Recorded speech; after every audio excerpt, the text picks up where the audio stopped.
చెప్పమన్నాడు మా కమలాకర్ గారు. ఒకటి ఎస్ఐఆర్, రెండు మన మానే డ్యాంలో నీళ్లు లేక వరద కాలువకి నీళ్లు లేక బోసిపోయింది, దాని గురించి మాట్లాడమన్నాడు. మూడోది జనరల్ రాజకీయం మాట్లాడాలి.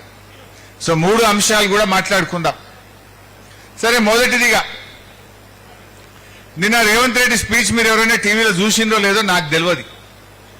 అది చూసిన వాళ్ళకి మాత్రం అర్థమవుతుంది ఏంటంటే రేవంత్ రెడ్డి తనకు తానే ఒప్పుకున్నాడు వచ్చే గవర్నమెంట్ బీఆర్ఎస్ గవర్నమెంట్ అని. నిన్న ఆయన మాట్లాడుకుంటూ మొదట్లో ఏమన్నాడు, 2034 దాకా నేనే ముఖ్యమంత్రి అన్నాడు. మళ్ళా గెలిచేది నేనే అన్నాడు. ఆ తర్వాత బీఆర్ఎస్ ను మొలకెత్తనీయా అని మాట్లాడిండు. బట్ నిన్నేం మాట్లాడిండో మీరు చూసిందో లేదో. ఏమన్నా అధికారం పర్మనెంటా? ఎన్టీ రామారావు పోయిండు, రాజశేఖర రెడ్డి పోయిండు, ఇందిరాగాంధీ పోయింది, నేను కూడా పోతా. అధికారం నాకు పర్మనెంట్ కాదు అని మాట్లాడిండు. ఇంకో మాట అన్నాడు, ఏ కేసీఆర్ మళ్ళా గెలిచినా కూడా ఏం చెయ్యడు అంటుండు. అంటే అసలు మొలకెత్తని అన్నోనివి, 34 దాకా నేనే అన్నోనివి, కేసీఆర్ గెలిచినా ఏం చెయ్యడు అనేదాకా వచ్చినవంటే నీ ఓటమి నీకు బాగా మనసున పట్టింది. బీఆర్ఎస్ సచ్చిన పామన్నావు కదా, బీఆర్ఎస్ శ్మశాన వాటికకు పోయిందన్నావు కదా, బీఆర్ఎస్ ఫామ్ హౌస్ కు పోయిందన్న నువ్వు ఇవాళ బీఆర్ఎస్ గెలిచినా ఏం కాదు, అధికారం శాశ్వతం కాదు అని మాట్లాడుతున్న వెంటనే నీది జారింది, నువ్వు జారుడు బండ మీద జారుతున్నావు అనే మాట మనకెంత అర్థమైందో లేదో గాని రేవంత్ రెడ్డికి మాత్రం పక్కా అర్థమైంది. అందుకే గా మాటలు ఆయన నోట్లకెళ్ళి వస్తున్నాయి.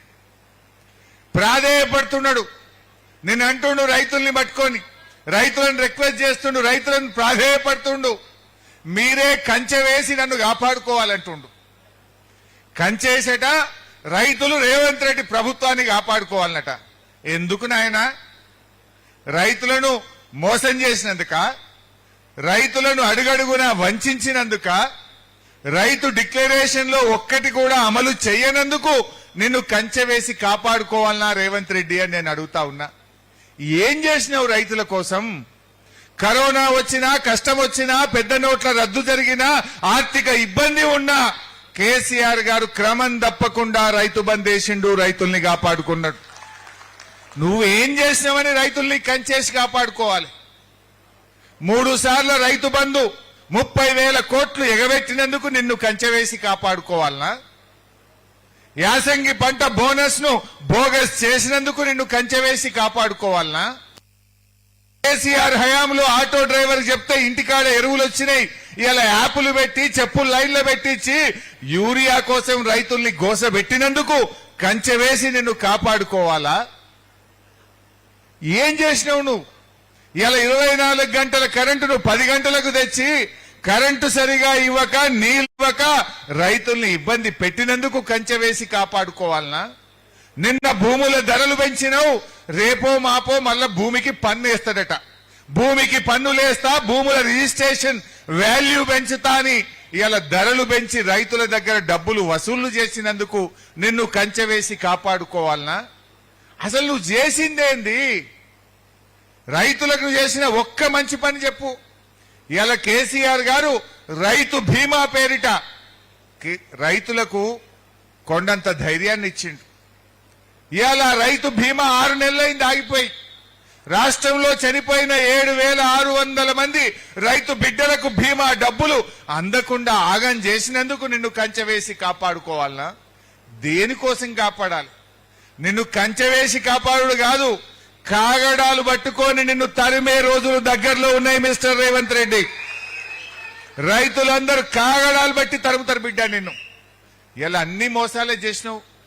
అరే రైతులకు 5 కిలోల తరుగు లేకుండా కరీంనగర్ లేనని వడ్లు కొన్నారే, జేబు దొంగల లెక్క, జేబులు కత్తిరించటోళ్ళ లెక్క ఇలా రైతులకు క్వింటల్కు 5 కిలోల తరుగు పెట్టి రైతుల బతుకులు ఆగం చేసినందుకు నిన్ను కంచె వేసి కాపాడతారా? దేనికోసం కాపాడతారు? ఇలా రైతులకు బాగా అర్థమైంది రేవంత్ రెడ్డి. నువ్వు ఎంత ప్రాధేయపడ్డా, నువ్వు ఎన్ని రకాలుగా మాయమాటలు చెప్పినా నిన్ను నమ్మే పరిస్థితి లేదు. ఎప్పుడైతే దేవుడు మీద, మా వేములవాడ రాజరాజేశ్వర స్వామి మీద ఒట్టుబెట్టి రైతు రుణమాఫీ విషయంలో మాట తప్పినవో ఆ రోజే నీ పని అయిపోయింది. దేవుడి మీద రాజరాజేశ్వర స్వామి మీద ఒట్టు పెట్టి మాట తప్పినోడిని మన రాజరాజేశ్వర స్వామి క్షమిస్తాడా? అయిపోయింది నీ పని, అదే రోజు అయిపోయింది. దేవుణ్ణే మోసం చేసినావు నువ్వు.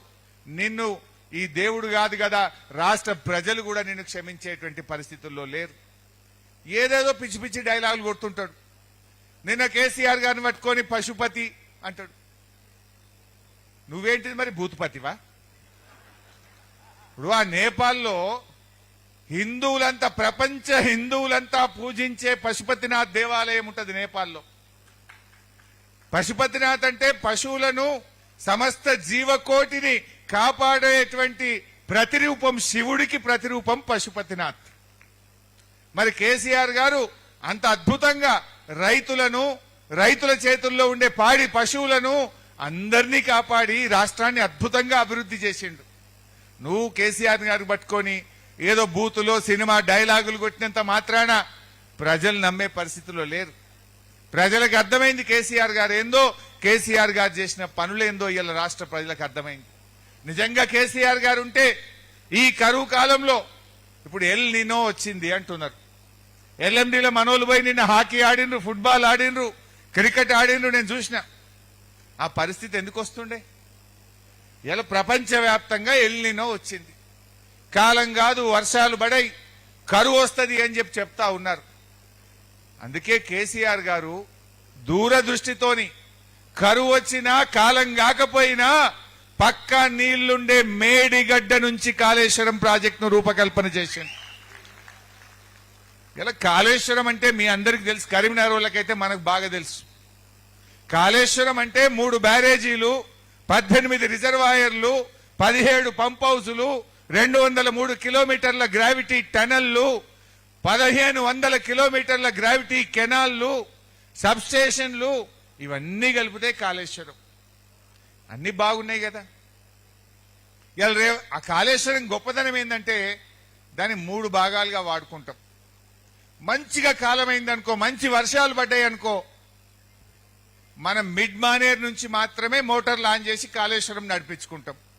సగం సగం కాలమైంది అనుకో, ఎల్లంపల్లి దగ్గర మోటార్ లాంచ్ చేసి కాళేశ్వరం నడిపించుకుంటాం. ఎక్కడ కాలం కాలే కరువు పడ్డది అనుకో, గప్పుడు మేడిగడ్డ కాడ మోటార్ లాంచ్ చేసి నడిపించుకుంటాం.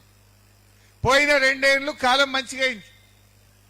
రేవంత్ రెడ్డి అంటాడే కాళేశ్వరం లేకపోయినా పంటలు పండినాయి అంటాడు. కాళేశ్వరం లేకపోతే అడికెళ్ళి పండుతాయి.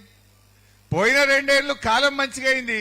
ఎల్లంపల్లికెళ్ళే మోటార్ లాంచ్ చేసినాం, మిడ్ మానేర్కెళ్ళే మోటార్ లాంచ్ చేసినాం, బ్రహ్మాండంగా పంటలు పండినాయి. మా సుంకె రవిశంకర్ గారు ఉన్నారు. ఇలా ప్యాకేజ్ 8 లక్ష్మీ పంప్ హౌస్ ఎక్కడుంది? రవిశంకర్ గారి కాన్స్టిట్యున్సీ చొప్పదండిలో ఉంటది. ప్యాకేజ్ 8 లో మోటార్లు ఆన్ చేస్తేనే కదా వరద కాలువలో నీళ్లు పోయి బంగారం వల్ల పంటలు పండినాయి. కాళేశ్వరం మోటార్లు ఎల్లంపల్లిలో ఆన్ చేస్తేనే కదా మిడ్ మానేర్లోకి నీళ్లు వచ్చినాయి, మిడ్ మానేర్లో నుంచి ఎల్ఎండిలోకి నీళ్లు వచ్చినాయి. ఇలా ప్యాకేజ్ 6 లో ఎల్లంపల్లి గాని, మేడారం దగ్గర ఉన్న పంప్ హౌస్ గాని, లక్ష్మీ కెనాల్ దగ్గర ఉన్న పంప్ హౌస్ గాని, ఇవన్నీ కూడా కాళేశ్వరంలో భాగంగా కట్టినాయి కావా? ఇది కాళేశ్వరంలో పెట్టిన మోటార్లు, కాళేశ్వరంలో తవ్విన టనళ్లు కాదా? ఒక బోగస్ ప్రచారం. కాళేశ్వరం పోయింది, కాళేశ్వరం పోయింది. కరీంనగర్ వాళ్ళకైతే బాగా తెలుసు మిడ్ మానేర్ ఎవరు కట్టినరు. Package 6, package 8 Medaram pump house, లక్ష్మీకి పంప్ హౌస్ ఎవరు కట్టినరో తెలియదా? అవన్నీ కాళేశ్వరంలో భాగం కాదా? పోయిన 2 ఏళ్ళు ఏమైందంటే మంచిగా కాలమైంది. కాలమైంది కనుక మిడ్ మానేర్ నుంచి మోటార్లు నడిపినాం, ఎల్లంపల్లి నుంచి మోటార్లు నడిపి కాళేశ్వరం నీళ్లు బారినాయి. మా రసమై బాలకృష్ణ గారు ఉన్నారు. అనంతగిరి రిజర్వాయర్ అది కాళేశ్వరంలో కట్టింది కాదా? అనంతగిరి కింద వేలాది ఎకరాలకు వందలాది చెరువులు నింపుతున్నామంటే అది కాళేశ్వరంలో